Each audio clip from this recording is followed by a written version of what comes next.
Kate Colvin is the CEO of Homelessness Australia, and she's meeting with politicians today over the issue. She joins me now from our Parliament House studios in Canberra. Kate, very good morning to you. Thank you for your time. Good morning. Your report today shows that almost 30,000 women and girls who had experienced domestic and family violence and who had a mental health issue sought homelessness support in 24-25. Just how big a jump is that number when compared to previous years? Look, it's jumped up 6% in just a few years, and what we're really worried about is that not only are these women coming to homelessness support, so obviously they're already in a really vulnerable situation, but there are such gaps in services that 12,000 of those women are still homeless when they finish up with support. Where are the gaps that are meaning that there's still 12,000 that are homeless at the end of receiving support?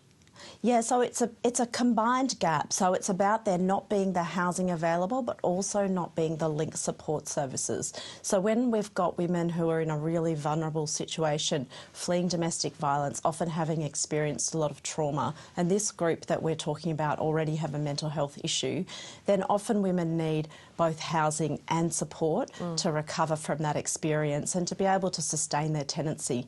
And that housing linked with support isn't available, and that's what we're talking to politicians about today. So why are we seeing this rise, this jump of 6%? Is it purely attributable to domestic violence?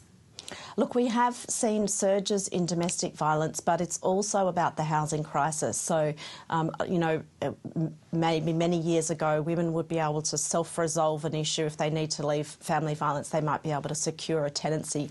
It's really hard in the current rental market to find a home that you can afford if you're on a low income. And so that's where women end up coming to homelessness services. Because there's not the social housing available, that's why women are still homeless at the end of support, because there's just no housing to put women in. And then we've also got this issue around the support services people need. And so sometimes even where a woman in a really vulnerable situation does get into housing, sometimes that tenancy doesn't succeed because, perhaps the man that she's fleeing from finds her, she can't stay in that tenancy, or there's other issues with the tenancy where she needs some support to keep that. What does this analysis tell us about the changing face of homelessness in Australia?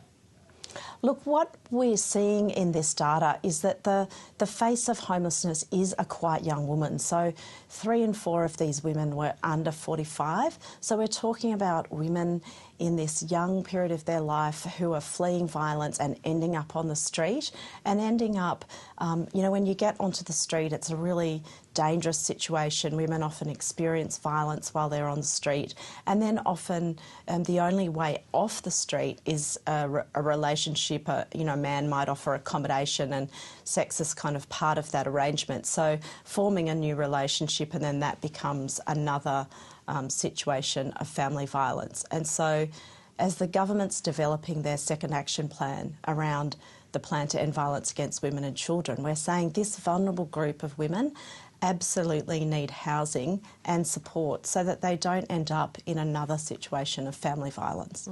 You're currently in Canberra. You'll be speaking to politicians today, I imagine, around that second action plan to end violence against women, as well as the next National Mental Health and Suicide Prevention Agreement. Where do you start with your conversations? Look, what we can see is that this is something that has been recommended to government again and again. So we see it being recommended through situations where women, we have all of these deaths of women fleeing family violence or trying to flee and not being safe. We have recommendations that have come out of the Disability Review, the Productivity Commission into mental health, that all say housing needs to be linked to support. So we're saying to government, you need to join up housing and mental health care so that people get the support they need, because I think in our community we see that there's more and more people rough sleeping. People walk down the street and see vulnerable women sleeping out on the street and think, why is government not doing what needs to be done? Kate Colvin, CEO of Homelessness Australia, really appreciate you coming on the program. Thank you.